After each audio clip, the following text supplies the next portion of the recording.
Sudah. Sudah live? Sudah. Oh, oke. Baik. Bismillahirrahmanirrahim. Assalamualaikum warahmatullahi wabarakatuh. Selamat siang teman-teman semua, baik yang ada di Indonesia maupun di Taiwan. Saat ini saya Restu Karlina Rahayu diminta oleh teman-teman dari PPI Kaohsiung untuk memimpin jalannya diskusi tentang SP4 Lapor. Nah, SP4 Lapor atau Sistem Pengelolaan Pengaduan Pelayanan Publik Nasional dan juga layanan aspirasi dan pengaduan online rakyat ini sudah mulai berjalan sekitar dari 2012.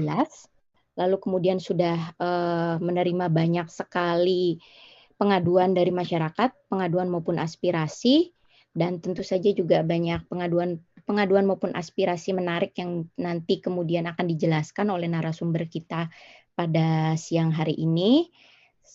Saya harap teman-teman bisa mengikuti jalannya diskusi ini dari awal sampai akhir dan tentu saja mengajukan pertanyaan-pertanyaan yang menarik.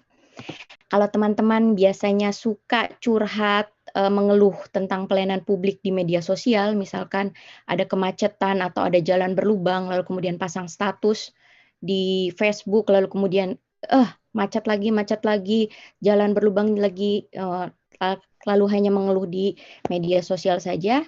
Nah, ini ada salah satu saluran mengeluh tempat teman-teman bisa menjulitin pemerintah, tapi tentu saja dengan ada solusinya. Jadi bukan julid yang hanya sekedar julid. Oke, sebelum kita mulai, bersama kita sudah ada narasumber dari Kementerian Pendayagunaan Aparatur Negara dan Reformasi Birokrasi, yaitu Bapak Iin Rosikin, dan beserta kita juga sudah ada 2 panelis yang nanti akan memberikan pertanyaan-pertanyaan kritisnya kepada Pak Iing Rosikin. Sebelumnya saya perkenalkan dulu, Pak Iing Rosikin ini adalah analis kebijakan muda, subkoordinator monitoring dan evaluasi SP4N. Halo Pak Rosikin, saya panggilnya Pak Rosikin atau Pak Iing nih Pak? Boleh, mana aja Bu. Oh, kayaknya masih muda. Kalau saya panggil Abang, kayaknya sok kenal gitu ya Pak ya?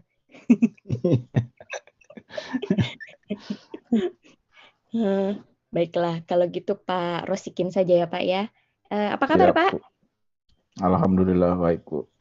Gimana Jakarta Pak? Aman Bu.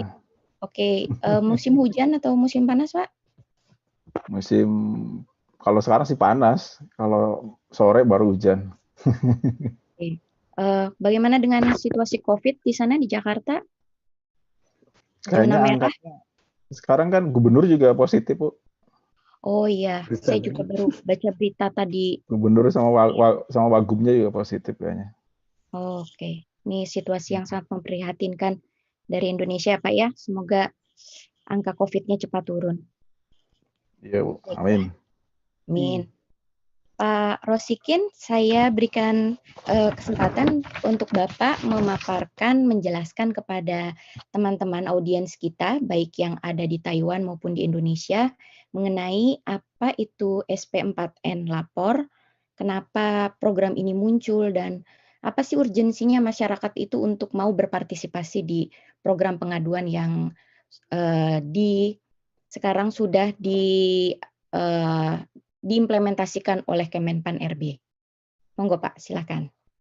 Ya, terima kasih Bu Restu, Mas Fauzi, Mas apa lagi nih, Septianto Galan, sama Mas Ahmad Sirojudin. Jadi kita berberapa nih, berlima ya, sama teman-teman SP4N Lapor. Jadi ini juga ada teman-teman SP4N Lapor. Jadi kebetulan memang Mas Fauzi ini dulu ini ya Mas Fauzi, alumnus ya. Alumnus Pak. Iya, alumnus. Jadi beliau dulu memang sempat magang di SP4N Lapor gitu. Dari mulai di KSP ya Mas Fauzi ya. Terus sempat menjadi tim transisi ketika di Kemenpan RB. Jadi terima kasih. Bismillahirrahmanirrahim. Assalamualaikum warahmatullahi wabarakatuh. Selamat siang, salam sejahtera buat kita semua. Yang saya hormati Ibu Restu, Mas Fauzi, Mas Septianto Galan, Mas Anas ya, dan teman-teman di SMPTN Lapor. Jadi seperti yang tadi sudah sekilas disampaikan oleh Bu Restu.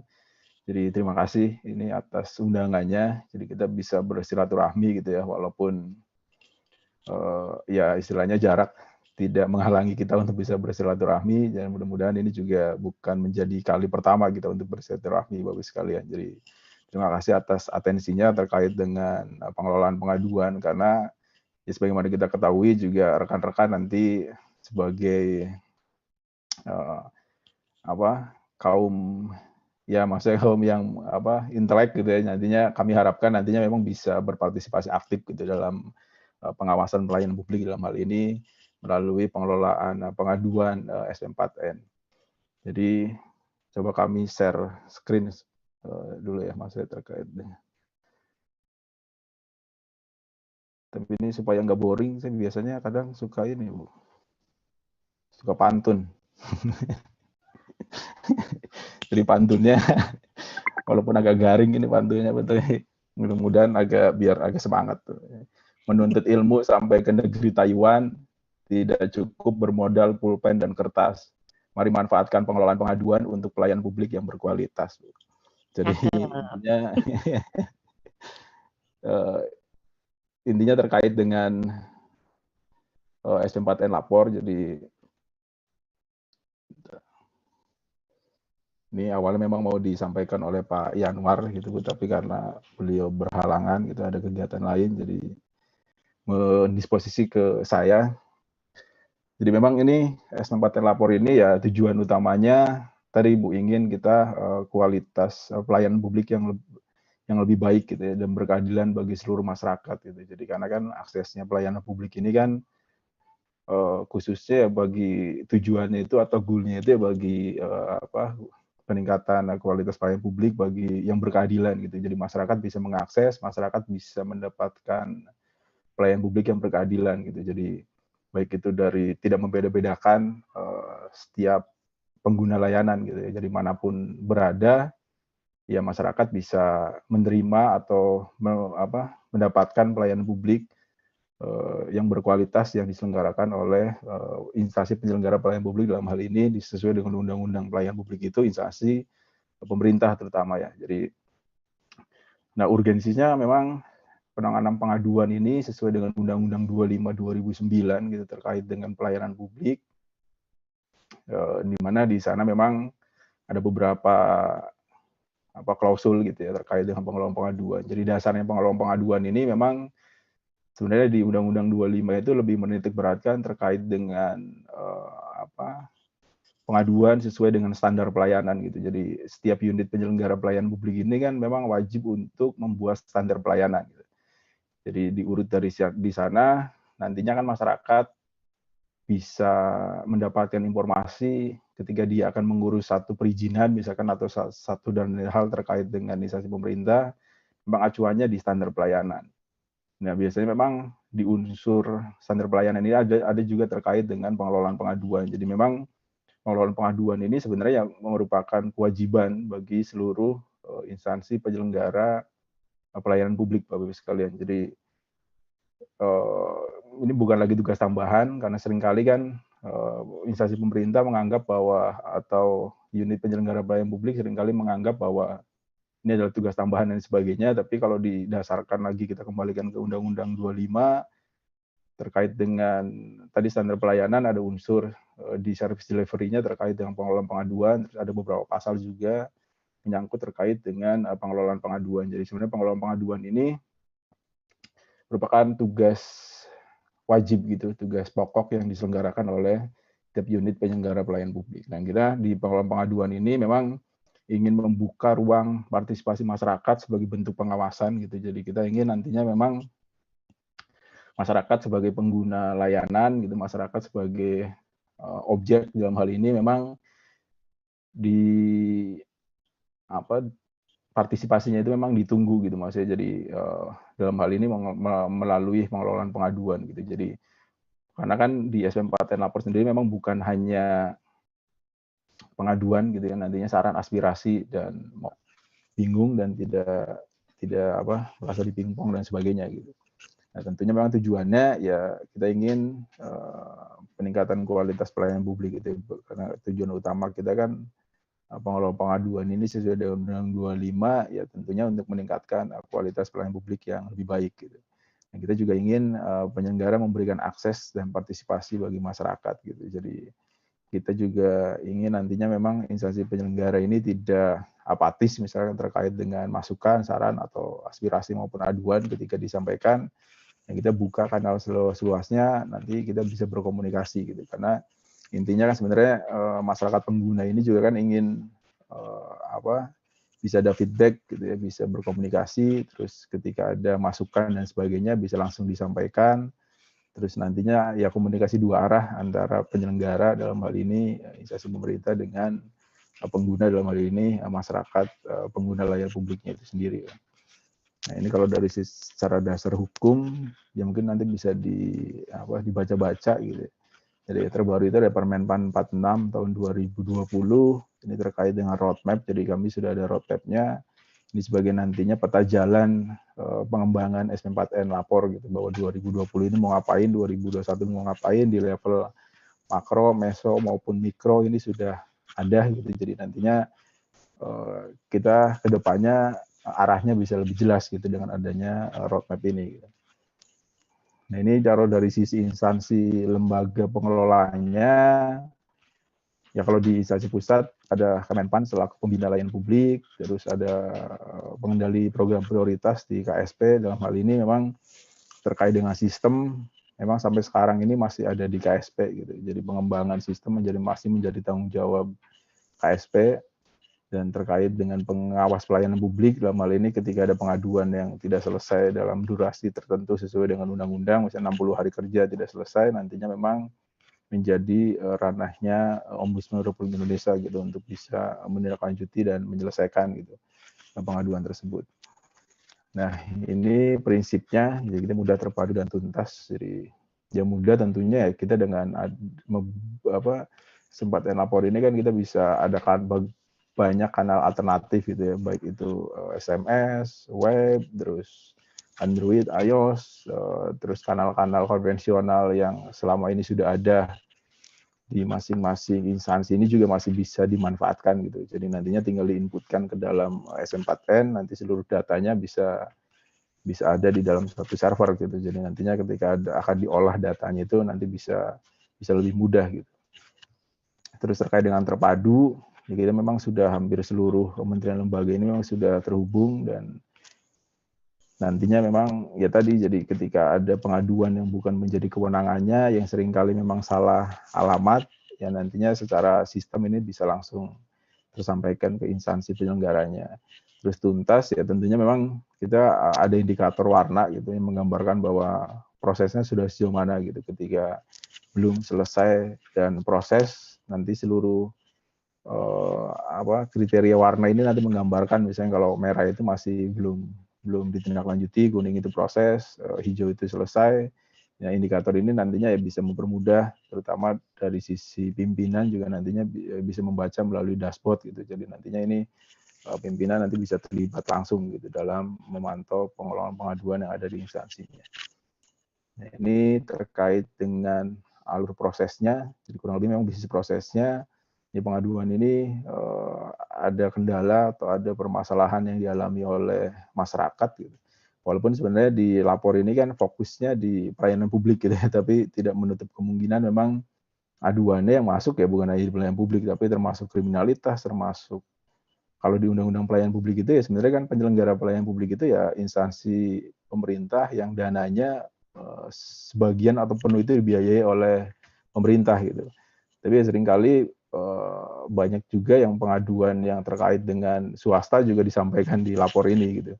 Nah, ini yang beberapa kali memang nantinya ya dari sisi kita sebagai instansi pemerintah ya mungkin lebih kepada instansi pembinanya sih, walaupun secara tidak langsung menindaklanjuti dari pengaduan tersebut, tapi minimal bisa menyampaikan ke instansi pembinanya, misalkan terkait dengan aturan misalkan pinjaman online, misalkan kan itu ada instansi pembinanya ada di OJK misalkan. terus terkait dengan bank swasta, misalkan nanti aturan pembinaannya ada di OJK atau di BI, misalkan nanti ya kita dalam ruang lingkup instansi pemerintahnya di sisi pembinaannya saja gitu Bapak Ustaz. Tapi secara teknis aduannya ya memang itu bukan menjadi ranahnya instansi pemerintah gitu. Karena kan SP4N lapor ini ya sesuai dengan undang-undang memang harusnya dikelola atau pengaduan yang memang dialamatkan untuk instansi penyelenggara pelayanan publik, dalam hal ini instansi pemerintah gitu Bapak sekalian. Nah ini kurang lebih dari beberapa kanal ini laporannya masuk, terus bisa melalui admin pusat yang ada di Kemenpan, maupun sebenarnya bisa ada alternatif, bisa langsung masuk ke admin instansinya yang ada di masing-masing kementerian lembaga maupun pemerintah daerah. Jadi kami juga sudah ada fasilitas untuk subdomain gitu, jadi nantinya misalkan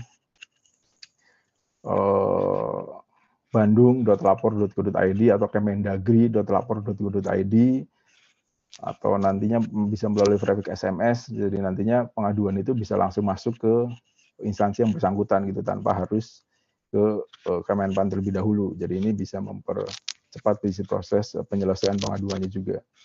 Dan nantinya memang dari admin instansi memverifikasi, dan admin instansi ini nanti bisa meneruskan atau mendisposisikan ke unit yang ada di bawahnya gitu. Jadi nanti ketika yang bukan menjadi kewenangannya, ya nanti akan dikembalikan lagi ke admin pusat.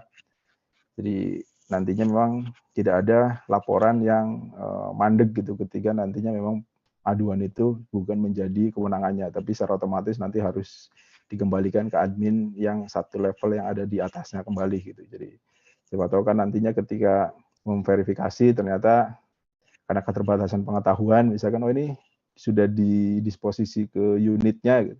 Tapi kata unit ini menjadi kewenangannya pusat misalkan, atau kemudian kewenangannya provinsi, ya nanti tinggal dikembalikan ke admin yang ada di atasnya untuk bisa disampaikan ke instansi yang berwenangnya gitu sekarang. Nah ini ada beberapa bentuk publikasi yang karena kami juga sudah ada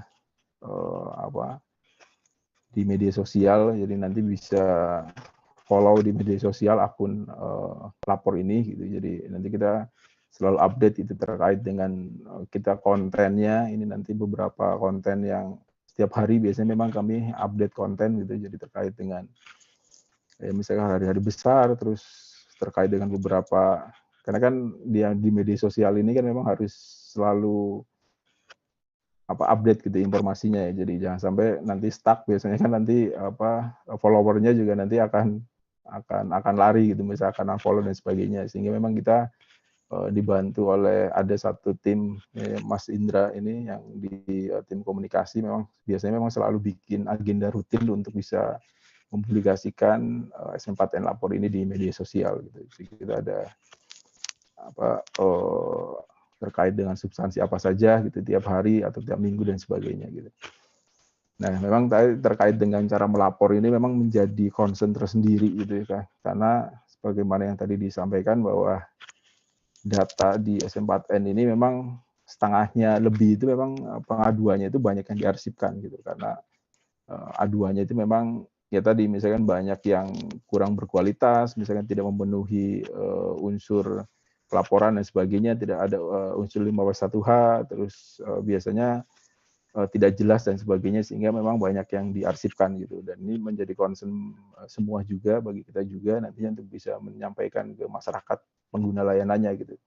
Dan ini juga nanti bisa dibantu oleh teman-teman PPIK misalnya ketika nanti ada masyarakat ingin mengadu melalui SP4N, nantinya seperti apa sih pengaduan yang baik misalkan, harus seperti apa, terus nanti data dukungnya harus seperti apa, karena nantinya ya pengaduan yang ya biasanya kalau garbage in ya garbage out kan biasanya, jadi misalnya harusnya memang di aduannya sudah baik gitu maksudnya dari sisi informasi dan sebagainya, sehingga nantinya instansi penyelenggara ini kan juga dengan mudah nanti untuk menindaklanjuti. Tapi ketika aduannya masih ya data dukung dan sebagainya kurang, kan kita seringkali ya masih akan lebih lama gitu untuk menindaklanjuti. Dan ini juga penting gitu saya rasa untuk bisa disampaikan ke masyarakat gitu. Jadi masyarakat punya hak untuk mengadu, tapi masyarakat juga punya kewajiban gitu untuk bisa menyampaikan aduannya itu secara secara lengkap, secara jelas gitu kepada penyelenggara pelayanan publiknya. Ini yang fitur-fitur yang ada di SP4N, jadi ada fitur anonim, ada rahasia, ada tracking ID gitu. Jadi ini kita dari sisi fitur ini juga identitas pengadu itu juga terlindungi gitu ya dengan anonim dan rahasia ini. Jadi ini terlindungi. Terus kita juga ada fitur tracking. Jadi tracking ini nanti ya masyarakat pengguna ini ya bisa langsung memantau tindak lanjut penyelesaiannya itu sudah sejauh mana melalui sistem gitu. Jadi apakah sudah ditindaklanjuti atau sudah di level mana gitu, tindak lanjut penyelesaiannya itu nanti bisa terpantau melalui sistem. Nah, ini terkait dengan penyelesaian tindak lanjut, memang angkanya di 66% gitu. Kalau di luar belum terverifikasi, sebenarnya sudah sekitar 80%-an, 80 sekian persen, tapi karena belum terverifikasinya itu masuk, jadi belum terverifikasi ini memang masih menjadi domainnya di admin instansi gitu ya. Seperti yang tadi di bisnis proses kan, ada di level admin pusat, admin instansi, dan pejabat penghubung. Nah, penyelesaian tindak lanjut kan berarti di pejabat penghubung ada di masing-masing unit kerja gitu. Nah, admin instansi ini kan biasanya memang tugasnya memverifikasi dan mengkoordinasikan terkait dengan tindak lanjut penyelesaian. Nah, ini 22% itu memang masih ada di admin instansi, jadi ini menjadi PR bagi kita bersama juga. Nah, lonjakan belum terverifikasi ini ya terutama memang ketika di bulan April, Mei gitu ya, kita buat fitur rule base gitu. Jadi fitur rule base ini nantinya dengan rule tertentu, dengan kata tertentu, ya memang pengaduan itu langsung bisa masuk mengadres ke instansi penyelenggaranya gitu. Jadi ini memang langkah awal artificial intelligence. Sebenarnya kalau artificial intelligence kan bisa lebih kompleks gitu ya. Tapi kita ya coba untuk membangun melalui rule ini dulu gitu, karena kalau artificial intelligence memang butuh pengetahuan lebih gitu ya terkait dengan itu, terus butuh anggaran dan sebagainya. Tapi kami coba untuk membuat fitur ini sehingga nantinya memang pengaduannya bisa langsung diadres ke instansinya, terus nanti juga bisa lebih cepat itu dalam rangka penyelesaian tindak lanjutnya gitu. Nah, untuk sumber laporan memang yang paling banyak melalui website gitu. Jadi SMS menjadi yang kedua 17%, walaupun di tahun 2016-17 memang yang masih mendominasi itu masih SMS, tapi sekarang kondisinya sudah berbalik gitu Bapak sekalian. Ini terkait dengan COVID, jadi merespon pandemi COVID ini, jadi SP4N Lapor ini juga kita berkontribusi gitu terkait dengan permasalahan yang dihadapi oleh masyarakat gitu. Jadi supaya penyelesaian tindak lanjut terkait dengan COVID ini cepat, kita sudah membuat surat edaran waktu itu bulan April 2020 ada surat edaran Permenpan nomor 62 tahun 2020 gitu, terkait dengan dampak COVID-19. Jadi ada 10 kategori, ya salah satunya terkait dengan bantuan sosial gitu. Itu yang memang penyelesaian tindak lanjutnya harus cepat gitu. Jadi maksimal 3 hari harus sudah bisa ditindaklanjuti gitu. Walaupun secara di aturan pedoman yang di sebelumnya ya memang ada klasifikasi gitu. Ada permintaan informasi 5 hari, yang tidak harus turun ke lapangan 14, dan turun ke lapangan 60 hari, tapi terkait dengan kategori yang terdampak COVID-19 ini memang penyelesaiannya harus bisa lebih cepat gitu. Karena ini terkait dengan permasalahan yang dihadapi oleh masyarakat gitu ya, terkait dengan dampak COVID-19 ini. Nah, ini kurang lebih keterhubungannya gitu. Jadi sudah seluruh kementerian lembaga dan Pemda ini sudah terhubung dengan SP4N. Tinggal ya sekitar kurang lebih 30 Pemda lagi, 30 Pemda dari 548 provinsi kabupaten kota, kita 517.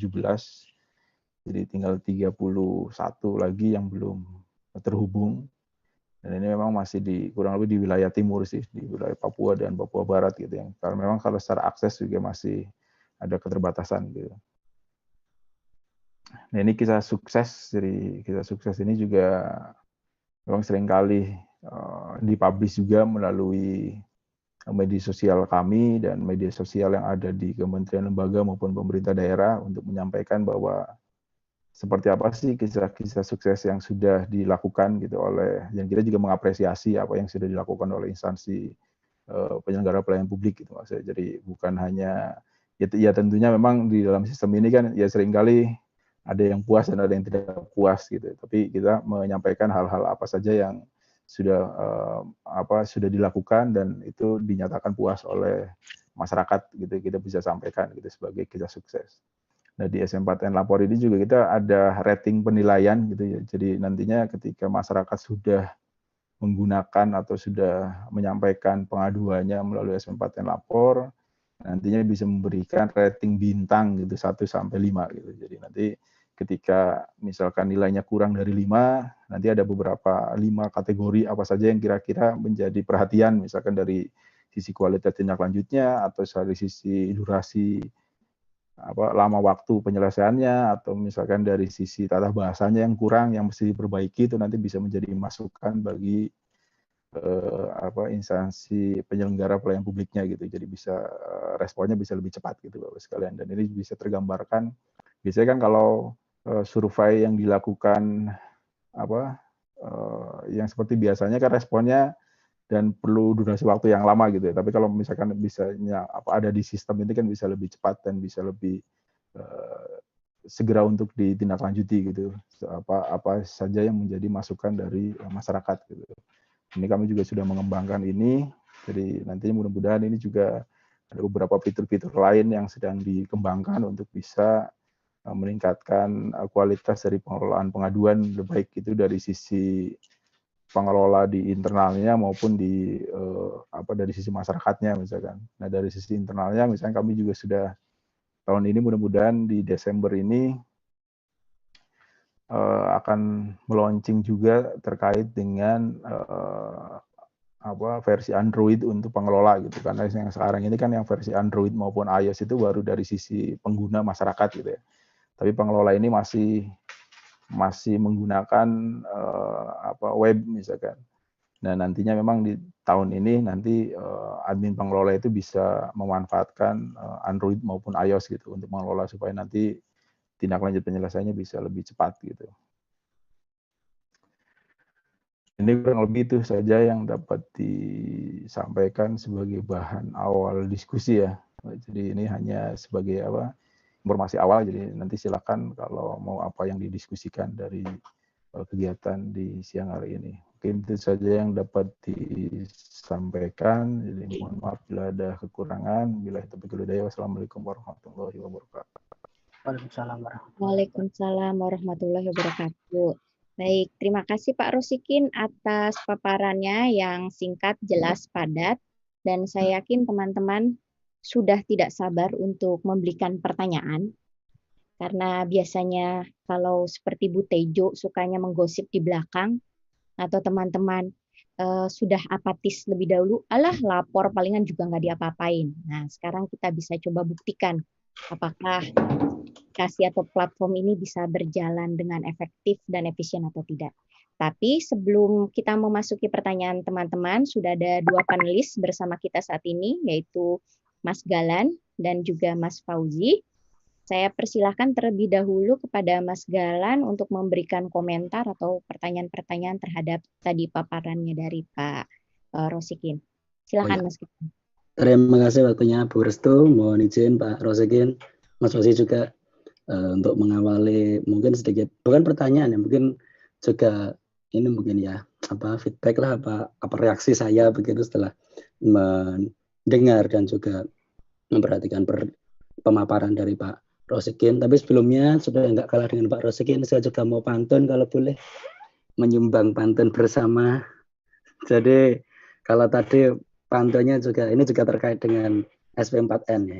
Semoga bagus. Nyalain kompor pakai gas metan, dipakai teman memasak nasi. SP4N lapor dari Kemenpan, skema pengaduan pemberi solusi. Cakep. Cakepin sendiri. Ya bolehlah. Mohon maaf. Tapi iya, ini yang jadi concern saya pertama kali ketika mendengar SP4N lapor ini, karena kebetulan juga sebenarnya sudah agak lama ya SP4N ini sudah dari 8 tahun yang lalu begitu, dan pertumbuhannya saya kira sangat signifikan. Dari statistiknya juga, dari tadi yang disampaikan Pak Rosikin, banyak sekali pengguna yang sudah memanfaatkan SP4N Lapor ini. Tapi kalau saya perhatikan, memang kelihatannya SP4N Lapor ini adalah termasuk kebijakan pemerintah yang bersifat sangat intelligibility-nya tinggi. Jadi untuk memanfaatkan kebijakan ini, Anda harus punya kemampuan tertentu, harus intelijen, harus ada intelligence tertentu atau memiliki awareness terkait IT misalnya untuk memanfaatkan. Karena tadi dari presentase saya juga melihat persentase untuk laporan langsung sangat sedikit, begitu kan. Takutnya masih terjadi stigma yang sama ketika warga masyarakat yang kurang melek dengan IT, kurang melek dengan sosial media, atau bahkan HP saja mereka masih sangat terbatas penggunaannya, itu tidak bisa manfaatkan ini, tidak ada akses, begitu kan. Tapi mungkin saya kira juga salah satu visi dari pemerintah untuk melihat ke depan ketika banyak generasi muda atau generasi menengah yang sekarang lebih awam dengan smartphone atau dengan kemajuan teknologi untuk bisa memanfaatkannya. Nah itu yang pertama. Jadi apakah benar memang sekiranya untuk mekanisme SP4N Lapor ini sendiri menyasar ke kelompok usia tertentu, karena saya yakin, mohon maaf, mungkin Bapak Ibu yang sudah sepuh atau oma opa atau yang lain-lain pastinya mungkin mereka juga punya pengaduan ketika pagi berbelanja ke pasar, jalan bolong misalnya, kemudian lihat yang disebutkan tadi itu, kemudian tidak terlapor kemana lah.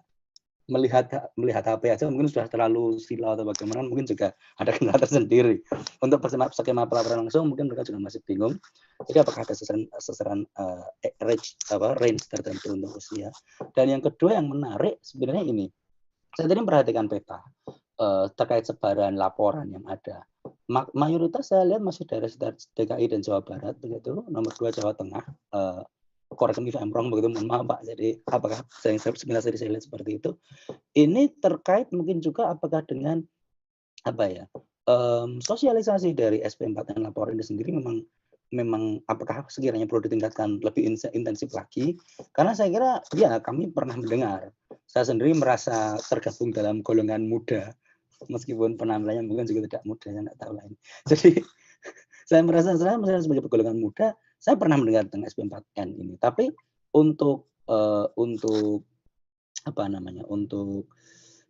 pelaksanaannya di lapangan sendiri saya kurang tahu, karena kebetulan juga dari Pemkot masing-masing, Pemkot saya di Surakarta misalnya sudah ada skema pelaporan langsung ke wali kotanya begitu, sehingga kalau SP4N dikumpulkan di level atas kemudian didisposisikan begitu. Apakah tidak ada redundancy dengan hal ini, sehingga saya kira sosialisasi apakah memang menjadi solusi untuk dibutuhkan lebih lanjut atau bagaimana, dan bagaimana mengatasi dengan tadi itu, apakah memang prioritas sistem pelaporan nantinya akan semua diarahkan ke SP4N Lapor, atau setiap daerah masing-masing juga diperbolehkan memiliki otonomi masing-masing untuk membuka channel pelaporan tersendiri begitu. Terima kasih. Oke. Baik, Pak Rosikin, saya catat tadi ada 2 pertanyaan utama dari Mas Galan. Pertama terkait presentasi laporan langsung yang sedikit, karena itu lihat juga dari range masyarakat yang berbeda, ada yang sangat familiar dengan Android, ada yang tidak terbiasa Android. Itu bagaimana tanggapan terkait pengadu yang variatif tersebut. Kemudian yang kedua terkait redundansi laporan. Kalau sudah lapor ke pusat tapi di daerah juga udah lapor, kalau substansinya sama, itu bagaimana kemudian lapor ini menanggapi redundansi tadi. Monggo silakan Pak Rosikin ditanggapi dulu. Ya, terima kasih Mas Galan. Ini ininya Iwan Fals ya Mas Galan. Itu Galang Pak. Oh, Galang anarki itu Pak. Ya, jadi tadi terkait dengan memang yang paling banyak itu memang masih di wilayah Jawa gitu ya. Jadi kalau dilihat dari peta persebaranan, memang yang paling banyak masih di Jawa. Jadi ini juga masih menjadi PR kita bersama. Misalnya apakah karena memang awareness tingkat pemahaman terkait dengan ya tadi teknologi informasi, terus terkait dengan peran masyarakat gitu ketika mau menyampaikan pengaduannya itu lebih ke di Pulau Jawa, kita juga memang masih coba nanti untuk karena kami juga sedang mengembangkan strategi komunikasi gitu ya. Jadi nanti ini juga mudah-mudahan dengan adanya strategi komunikasi secara nasional ini juga nanti komunikasi publikasinya tidak parsial gitu, dari tidak berjalan masing-masing, dan nanti bisa terpusat dan maksudnya kita jangan sampai nanti dengan kita tahu masalah keterbatasan anggaran di masing-masing kementerian lembaga, tapi nantinya ya dengan adanya strategi komunikasi secara nasional ini kan nanti masing-masing pihak perannya seperti apa nanti bisa dielaborasi di sana gitu. Jadi mudah-mudahan ini juga di awal tahun ini strategi komunikasi secara nasional sudah bisa ada gitu. Jadi kami sedang dibantu juga oleh UNDP untuk membuat strategi komunikasi ini. Jadi nantinya jangan sampai istilahnya membuang garam di lautan gitu. Jadi seringkali kan kita misalkan punya anggaran yang terbatas, terus kita hanya tidak melihat tadi segmentasinya kira-kira memang yang mau disasar yang mana misalkan. Dan nanti dengan adanya strategi komunikasi ini kan nanti bisa tercapture lah kira-kira apa sih yang mau disasar, terus nanti dari mana dulu sih kira-kira yang mau diarahkan dulu nih nanti dengan keterbatasan masing-masing. Karena kita mengharapkan nantinya memang sistem ini bukan hanya milik Kemenpan, milik KSP, milik Ombudsman, tapi ini milik bersama, dan seperti yang tadi di datanya keterhubungannya sudah bersama. Jadi ya nantinya memang ya masing-masing yang sudah terhubung ini juga nanti punya kewajiban untuk bisa mensosialisasikan ke masyarakat, ke pengguna layanannya gitu. Jadi bukan hanya dari Kemenpan, karena kami juga punya keterbatasan anggaran, tapi nantinya sehingga kami memang di roadmap tersebut membuat rencana aksi dari level mikro gitu ya. Jadi kalau level makro kan secara nasional, kalau level mikro itu memang di level masing-masing kementerian lembaganya, dan di level mikro itu juga ada terkait dengan publikasi gitu. Jadi nantinya mereka harus bertanggung jawab misalkan terkait dengan publikasi di sisi yang mana, misalkan dengan keterbatasan anggaran, misalkan dan juga nanti kan biasanya seringkali disesuaikan dengan aspek kedaerahannya mereka, misalkan apakah nanti ada kegiatan sosialisasi misalnya karena wilayahnya itu banyak sungai, misalkan apakah dengan susur sungai, misalkan menjemput aduannya atau dan sebagainya. Nah, ini terkait dengan pengaduan yang manual tadi, memang banyak sekali memang dari pengelola lapor ini memang concern-nya lebih ke sistem, istilahnya mereka hanya memanteng pengaduan yang melalui sistem gitu. Ya, kami memang sudah mendorong untuk seluruh pengelola yang ada di kementerian lembaga maupun pemerintah daerah, ketika ada pengaduan yang manual, misalkan itu melalui surat, melalui email atau telepon dan sebagainya, itu mohon untuk bisa diinputkan ke dalam SM4N lapor gitu, supaya nantinya kan datanya bisa terintegrasi, bisa ada semua di sana. Ini memang yang masih belum banyak dilakukan oleh pengelola yang ada di level kementerian lembaga dan pemerintah daerah. Jadi mereka lebih fokusnya hanya nunggu di sistem misalnya kan. Sedangkan ya tadi karena keterbatasan publikasi, masyarakat juga belum banyak yang tahu gitu terkait dengan SM4N, sehingga ya tadi rata-rata hanya di kisaran Jabodetabek yang masih mendominasi atau di Pulau Jawa yang masih mendominasi, yang memang secara fasilitas mungkin publikasinya bisa lebih nyampe gitu. Ya, tapi di luar itu ya mereka memang masih relatif kurang gitu terkait dengan pengaduan yang masuk ke dalam SM4N. Nah, terus terkait dengan yang tadi misalnya ada duplikasi ketika ada aduan yang masuk misalkan di Kota Solo itu punya ULOS ya kalau nggak salah ya, ULAS apa ya, ya jadi pengaduan yang di internal mereka, karena Solo kemarin juga masuk ke top. Kita kan sudah 3 tahun ini ada kompetisi gitu ya, kompetisi pengelolaan pengaduan. Di Solo masuk ke top 30 ya, instansi pengaduan pelayanan publik terbaik. Jadi memang yang punya karakteristik di masing-masing daerahnya ya sesuai dengan Perpres 95 ini memang masih bisa berjalan. Jadi nantinya memang harus diintegrasikan dengan SM4N, karena SM4N ini kan sudah ditetapkan sebagai aplikasi umum berbagi pakai itu waktu tanggal 27 Oktober.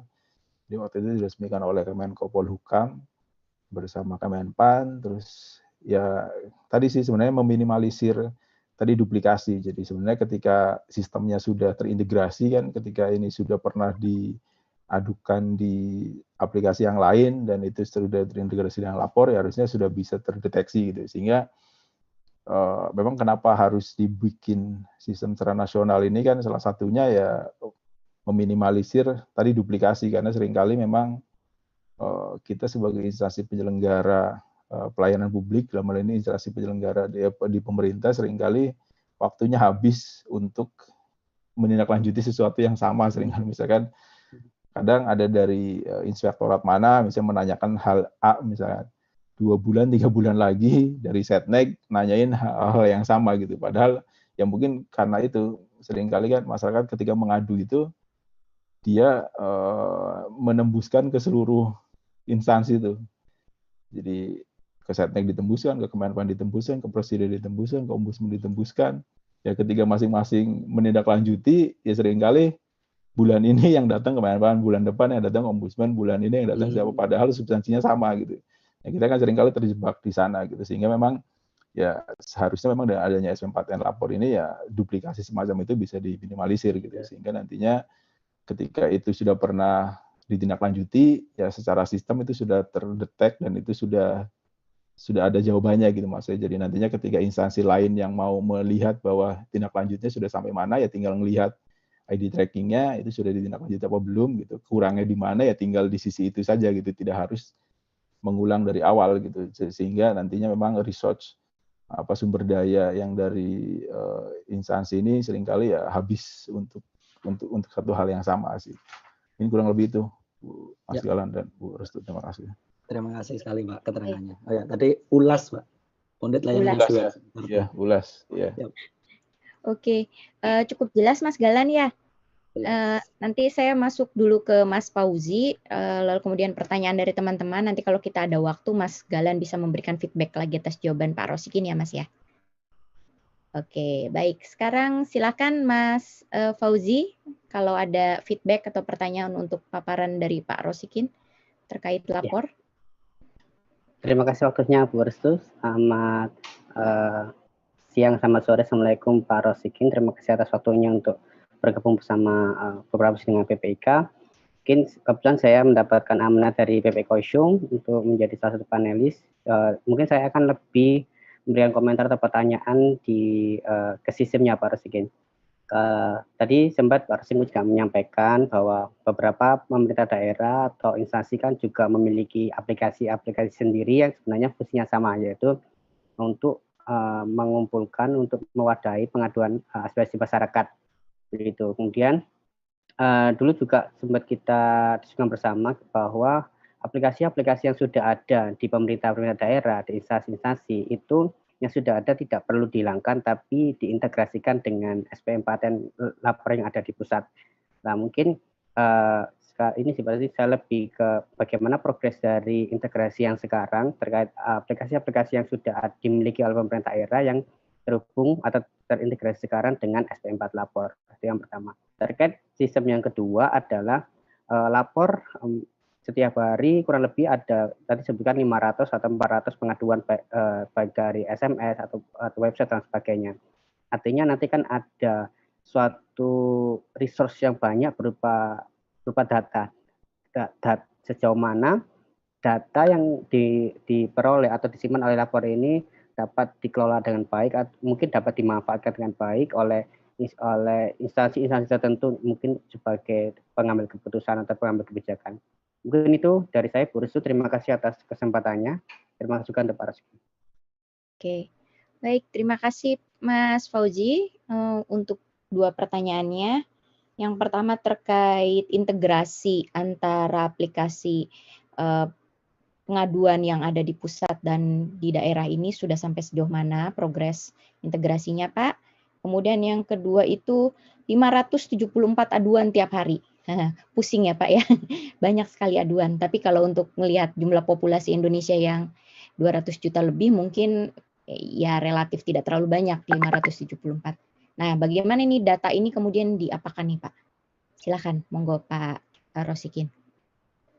Ya, makasih Mas Fauzi. Jadi yang pertama terkait dengan integrasi, memang sesuai dengan Perpres 95/2018 gitu ya. Jadi Perpres ini memang di pasal 37 itu memang mengamanatkan terkait dengan integrasi. Jadi integrasi itu memang ada beberapa tahapan yang memang harus dilalui oleh kementerian lembaga yang mempunyai dan pemerintah daerah yang mempunyai aplikasi sejenis gitu ya. Jadi setelah ditetapkan aplikasi umum, aplikasinya itu minimal setahun sebelum setelah penetapan itu, jadi dia tidak boleh membuat aplikasi yang baru gitu Mas ya. Jadi yang bisa diintegrasikan itu yang memang sudah sebelumnya memang sudah ada gitu.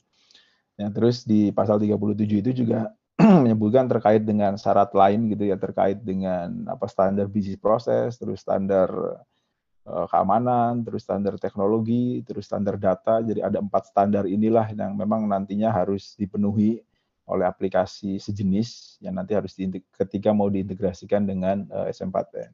Sehingga memang nantinya kami juga sedang membuat pedomannya bekerja sama dengan tim SPBE untuk ya tadi assessment ini nantinya kan jangan sampai nanti ketika mau mengintegrasikan hanya kami punya aplikasi ini silakan mau diintegrasikan gitu. Tapi nantinya memang ya aplikasi yang sejenis ini memang harus memenuhi tadi 4 kaidah memang yang harus ditetapkan tadi sesuai dengan aturan bahwa nantinya memang juga harus ada nanti analisis cost and benefit-nya juga gitu. Jadi sesuai dengan di pasal 37, jadi nantinya masing-masing kementerian lembaga ini harus membuat analisis cost and benefit misalnya. Ya, cost-nya sebesar apa, terus benefit-nya sebesar apa, kenapa sih aplikasi itu tetap dipertahankan misalkan. Jadi nanti juga harus ada fatwa dari BPK atau dari Kemenq misalnya kan, biasanya kan aplikasi yang akan dipertahankan itu kan bukan hanya di tahun ini saja mereka bisa jalan, tapi di tahun berikutnya juga kan harus butuh anggaran untuk pengembangan dan sebagainya. Nah, biasanya memang ya ketika mau jalan itu, ketika aplikasi jenis itu mau terus dilanjutkan, ya berarti kan ada pengembangan dan itu juga harus ada dari Kementerian Keuangan nih, maksudnya bahwa ini memang ya tadi secara cost and benefit-nya seperti apa gitu. Apakah memang benefit-nya lebih banyak dibanding dengan cost-nya, ya mungkin itu bisa jalan dan sebagainya. Jadi ada analisis cost and benefit, terus tadi ada harus memenuhi 4 standar tadi. Jadi terkait dengan standar keamanan, ya memang nantinya seluruh aplikasi yang akan dipublish itu kan memang harus diuji pentest ya. Jadi harus diuji pentest oleh BSSN. Jadi uji itu juga harus sudah lulus. Ini menjadi salah satu syarat juga. Jangan sampai nantinya aplikasi ini sebagai bisa menjadi ketika di lapornya sudah secure, tapi di luar itu ketika ada aplikasi jenis terintegrasi, aplikasi itu bisa menjadi pintu masuk celah misalkan untuk dihack dan sebagainya gitu. Jadi 4 standar itu memang harus dipenuhi, terus beberapa assessment, nanti assessmentnya memang akan dikomandoi oleh Kominfo gitu sesuai dengan perpres tersebut. Jadi kalau yang sekarang memang progresnya memang masih belum berjalan, ya istilahnya kami kemarin sudah melakukan piloting itu di 5 KLD gitu. Jadi Setnek, terus ada BPK, terus ada Provinsi DIY, terus ada Kota Semarang sama Kabupaten Badung gitu. Nah, 5 itu kan klaster masing-masing tuh Mas ya kan, mewakili dari seluruh kementerian lembaga dan pemerintah daerah. Kalau dari sisi teknologi sendiri memang kami sudah menyiapkan di sisi API-nya gitu ya. Jadi nantinya bisa integrasi 1 arah dan 2 arah gitu. Kalau yang lebih baik kan memang 2 arah gitu ya, bisa berkomunikasi, bisa bertukar data dan sebagainya gitu. Jadi dari sisi teknologi kami sudah siapkan itu, tapi dari sisi regulasi memang ini sedang menunggu dengan tim Kominfo, tim BSSN, BPPT sama SPBE. Nantinya yang menjadi leading dari integrasi ini kan nanti akan ada di Kominfo, karena sebenarnya PR-nya kan bukan hanya SM4N lapor ini saja, tapi ada aplikasi sejenisnya, aplikasi lain yang sesuai dengan amanat SPBE gitu. Ada ya, kalau yang kemarin baru di launching itu kan aplikasi umum pengelolaan pengaduan sama aplikasi umum arsip dinamis gitu ya.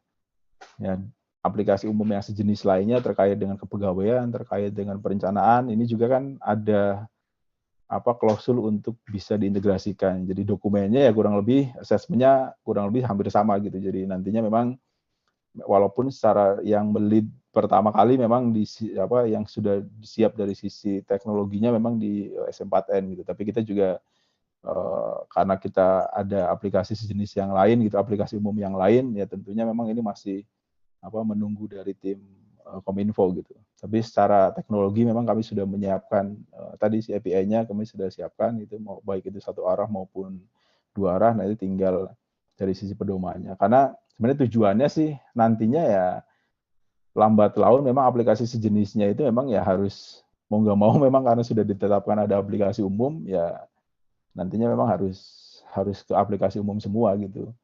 Jadi nanti tinggal karena kalau di roadmap mungkin nanti bisa dibaca di roadmap Permen 46 itu nantinya memang sampai 2021 2022 memang memungkinkan untuk ada integrasi aplikasi sejenis, tapi nanti kedepannya itu lebih kepada integrasi dengan pemanfaatan data lapornya sendiri gitu. Jadi nantinya aplikasi bukan sejenis itu nanti bisa diintegrasikan ke lapor dan bisa memanfaatkan dari data lapor gitu. Itu kan sebenarnya yang tujuan kedepannya harusnya bisa lebih ke sana gitu. Jadi daripada kita lebih sibuk di aplikasi sejenisnya, tapi harusnya memang bisa memanfaatkan data yang sudah ada, data yang sebanyak ini harus bisa dielaborasi supaya nantinya bisa jadi seperti yang tadi menyambung pertanyaan yang kedua, misalkan bahwa ya nantinya memang data ini kan cukup luar biasa, misalkan kalau sehari, jadi kan kurang lebih setahun hampir 130.000 gitu ya.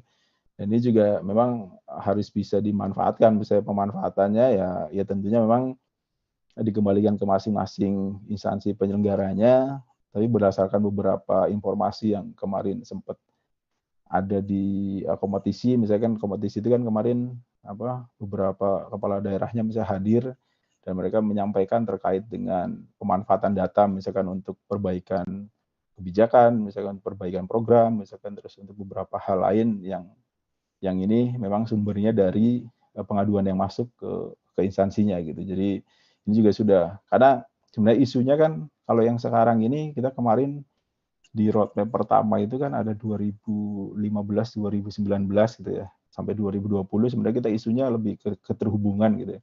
Tapi kedepannya ya sebenarnya lebih ke pemanfaatan datanya gitu. Jadi sebenarnya isu terkait dengan keterhubungan, integrasi dan sebagainya memang itu harusnya sudah clear sampai misalnya 2021, tapi kedepannya itu ya harus bisa data ini mau diapakan gitu. Pemanfaatan data ini harus diapakan, terus nanti ya levelnya harus lebih naik lah gitu. Jadi bukan hanya dari sisi karena kan lapor ini kan sebagai bukan hanya sistem gitu ya, ekosistem, sehingga nantinya ya pemanfaatan yang lainnya itu ya bisa ngambil data dari SMPTN lapor ini. Gitu. Begitu nanti untuk ya misalkan ketika nanti akan membuat perencanaan misalkan terkait dengan, karena kan sebenarnya lapor ini bisa dimanfaatkan untuk forum FKP misalnya, forum konsultasi publik, misalnya. Terus nanti bisa dibarengkan dengan forum yang diselenggarakan oleh Bapeda gitu yang setiap awal tahun misalkan. Nah ini menjaringnya itu ya bisa melalui dari pengaduan yang masuk ke instansi penyelenggara pelayanan publiknya. Ini kurang lebih itu. Terima kasih Mas Fauzi. Baik, terima kasih Pak Rosikin atas jawaban dari pertanyaan Mas Fauzi. Sekarang kita kurang lebih punya waktu 15 menit lagi untuk diskusi ini. Saya akan masuk dulu ke pertanyaan teman-teman. Ini ada teman-teman yang sudah memberikan pertanyaan di YouTube Live ini. Yang pertama dari Mbak Novita Eva. Tadi kalau tidak salah Pak Rosikin sempat memaparkan ada 3 sektor yang menjadi yang paling banyak mendapat keluhan. Kalau saya catat itu kesehatan dan pendidikan, salah satunya pendidikan. Nah mungkin ini nyambung dengan pertanyaannya Mbak Eva. Bagaimana lapor dapat hadir dan berperan untuk mahasiswa PPI atau WNI di luar negeri? Nah jadi kami yang sekarang saat ini sedang berada di Taiwan juga tentu punya beberapa kendala.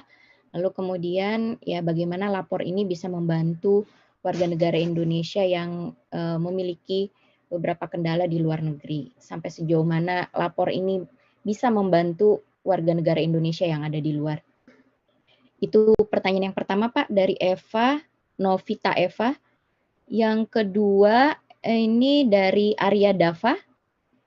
Di Kota Malang telah hadir sebuah kanal pelaporan bagi masyarakat terkait pelayanan publik, yaitu Sambat Online. apakah SP4 lapor ini nantinya akan terintegrasi dengan sambat online tersebut. Nah, ini spesifik di Kota Malang.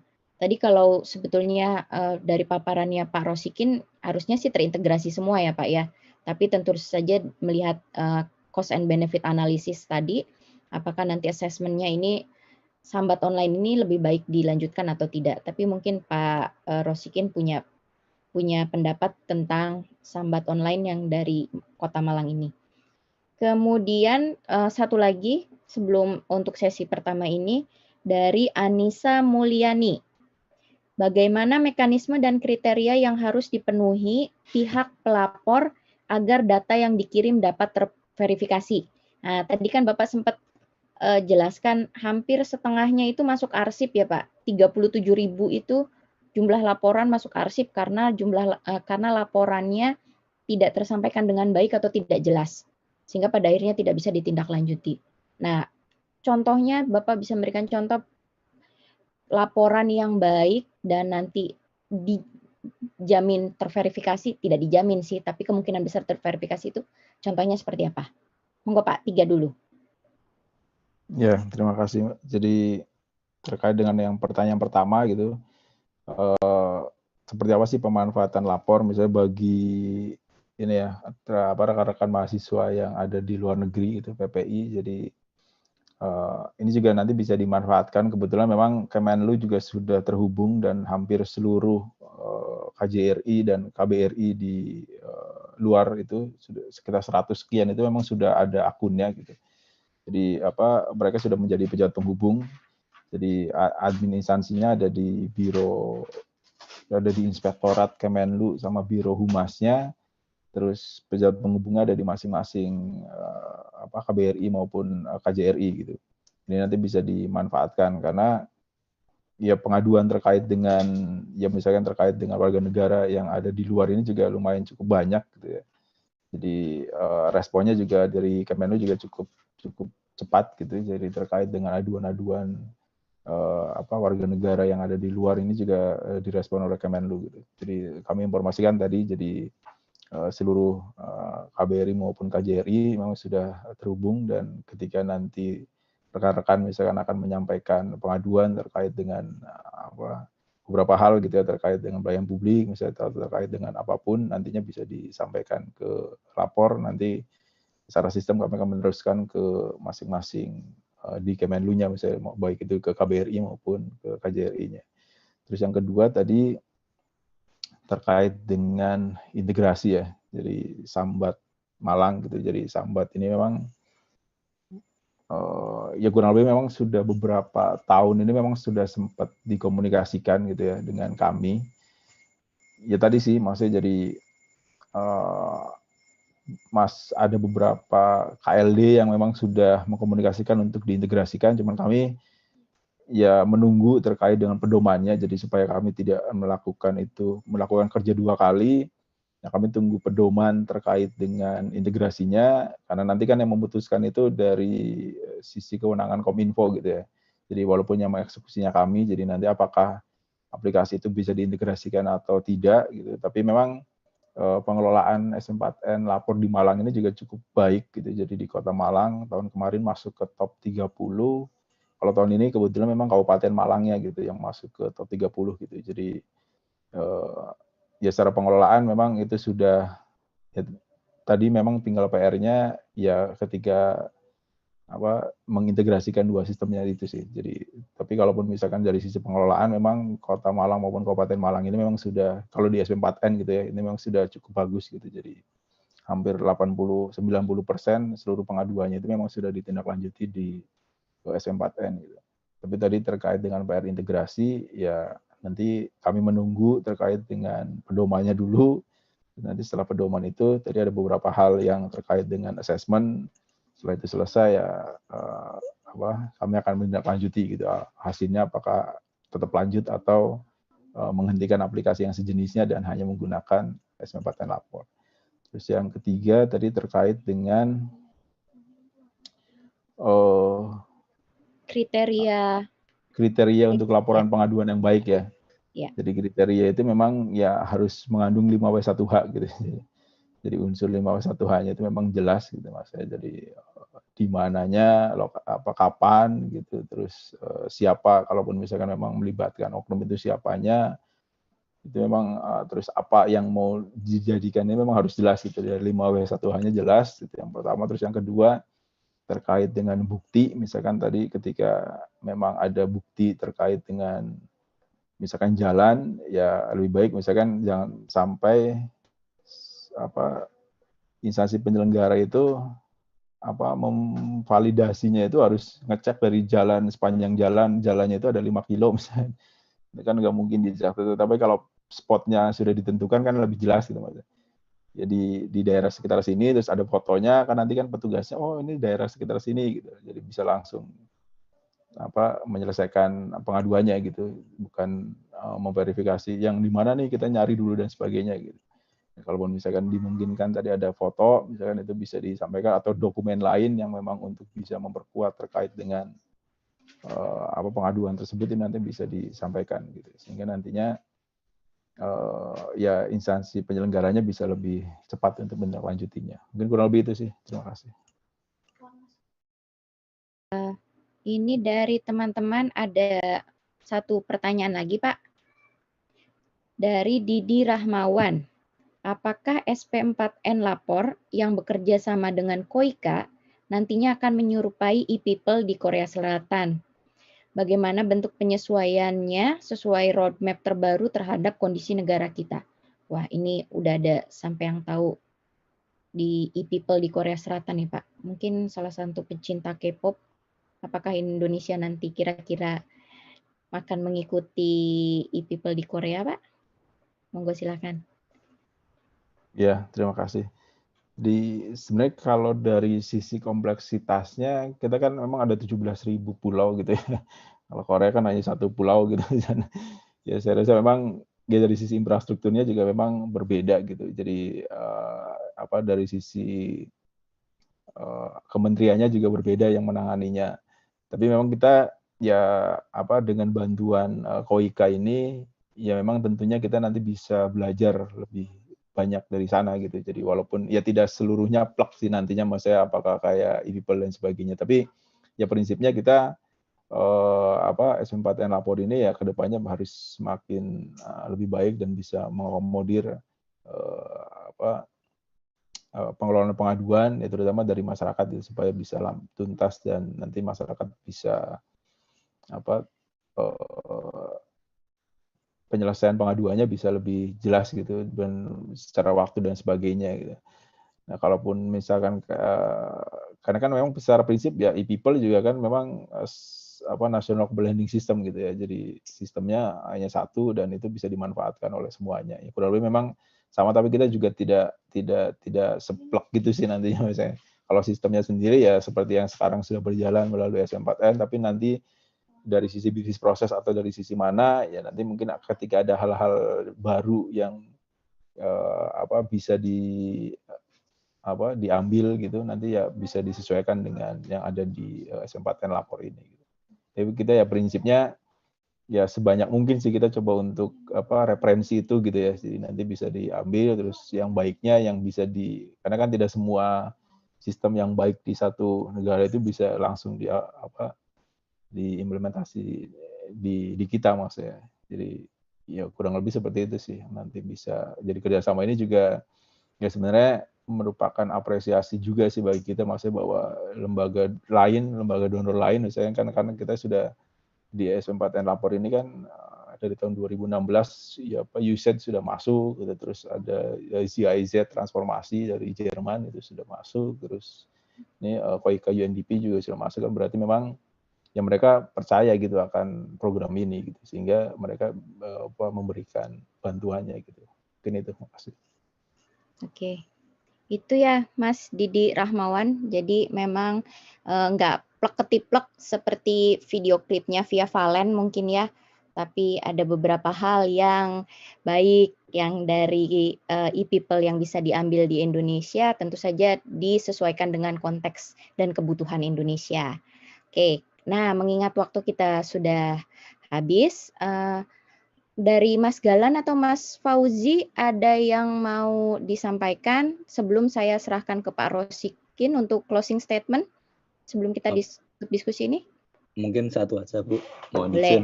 Ya, Jadi, singkat Mas Galan ya. Ya. Jadi sebenarnya memang terima kasih sekali paparannya Pak Rosikin. Jadi kita jadi benar-benar lebih tahu terkait SP4N ini, hakikatnya, kemudian dasar mulainya dan bagaimana seharusnya itu digunakan dan bagaimana itu bisa mengatasi atau menjadi sarana sistem yang menampung pengaduan dan menyelesaikannya juga bagi rakyat Indonesia semua begitu. Jadi mungkin sekarang bagi pesan-pesan buat kita semua aja ya, jadi termasuk saya sendiri dan pemirsa sekalian.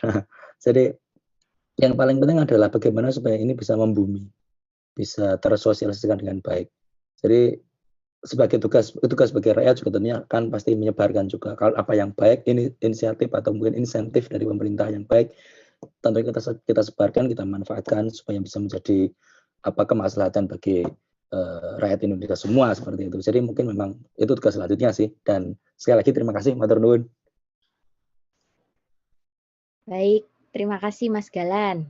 Pesan utamanya adalah bagaimana membumi. Cinta bumi Mas Galan. Kalau Mas Fauzi, monggo ada pesan terakhir untuk Pak Rosikin, mumpung ketemu di Zoom ini. Ya, kalau saya tetap semangat untuk teman-teman tim pengolah pengaduan yang setiap hari mendapatkan 500-700 pengaduan, tetap semangat. Semoga apa-apa yang teman lakukan sebagai bentuk kontribusi teman-teman untuk untuk sebagai tangan kedua masyarakat untuk menyampaikan aspirasi ke pemerintah. Semangat teman-teman. Baik, terima kasih Mas Fauzi. Silakan Pak Rosikin kalau ada closing statement sebelum saya tutup diskusi kita sore ini. Ya, terima kasih. Jadi terima kasih semangatnya Mas Fauzi. Jadi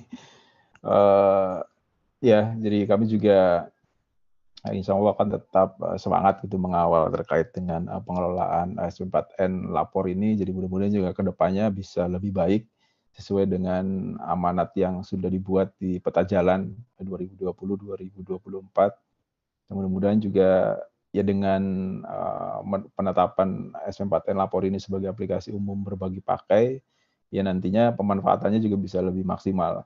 Nah, kami juga mengharapkan nantinya dari rekan-rekan semuanya di PPI Kaohsiung ini nanti bisa ikut mensosialisasikan juga gitu ya terkait dengan keberadaan SP4N lapor. Jadi ya minimal di komunitasnya, di lingkungan terdekatnya, baik itu keluarga maupun di lingkungan sekitarnya gitu. Jadi mudah-mudahan ini juga nanti dengan makin banyak yang tahu, nanti ya makin banyak juga yang bisa termanfaatkan dan bisa mengawasi gitu ya terkait dengan penyelenggaraan pelayanan publik yang ada di Indonesia gitu, kurang lebih seperti itu.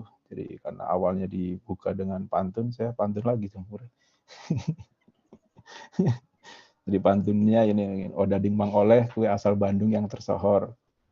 Makan satu bisa jadi Iron Man yang heroik. Mari manfaatkan pengelolaan SP4N lapor untuk peningkatan kualitas pelayanan publik yang lebih baik. Terima kasih. Baik, wah. Ya, saya belum pernah nyoba odading mang oleh, tapi saya jadi pengen nyoba ini ya. Semoga COVID-19 di Indonesia juga cepat turun grafiknya, sehingga kita bisa sama-sama pulang ke Indonesia dan merasakan odading mang oleh. Dan seperti tadi disampaikan oleh narasumber maupun rekan-rekan panelis, jadi bagaimana teman-teman tidak hanya mendengar tentang SP4N lapor ini, tapi juga termotivasi untuk menjadi citizen. Jadi kita memanfaatkan ini sebagai mekanisme demokrasi, bagaimana kita ikut mengawasi pemerintah agar pemerintah itu bisa melaksanakan good governance, mewujudkan pemerintah yang transparan, akuntabel, dan tentu saja memberikan pelayanan publik yang prima. Nah, itu harapan kita semua. Jadi teman-teman ditunggu kalau ada laporan, keluhan, tapi tentu saja yang berhubungan dengan pelayanan publik, karena Super Admin tidak menerima keluhan atau pengaduan pribadi ya terkait putus cinta atau belum dapat bulanan, itu mungkin boleh dijapri ke orang tua saja. Baik, terima kasih teman-teman atas kesediaannya mengikuti diskusi ini dari awal sampai akhir. Mohon maaf tadi sempat ada kendala teknis di tengah jalan. Sampai berjumpa lagi dengan diskusi-diskusi menarik lainnya bersama PPIK, dan terima kasih kepada narasumber kami, Pak Rosikin. Iya, semoga nanti tidak bosan ya Pak ya. Saya yakin teman-teman masih banyak pertanyaannya. Terima kasih juga untuk para panelis atas pertanyaan-pertanyaannya yang kritis. Dan saya sebagai moderator mohon maaf apabila diskusi ini ada kekurangan dan ada kata-kata yang tidak berkenan. Assalamualaikum warahmatullahi wabarakatuh. Waalaikumsalam. Ya, terima kasih semuanya, sehat selalu. Ya, Terima kasih Pak, sehat selalu. Terima kasih Pak. Di live ya.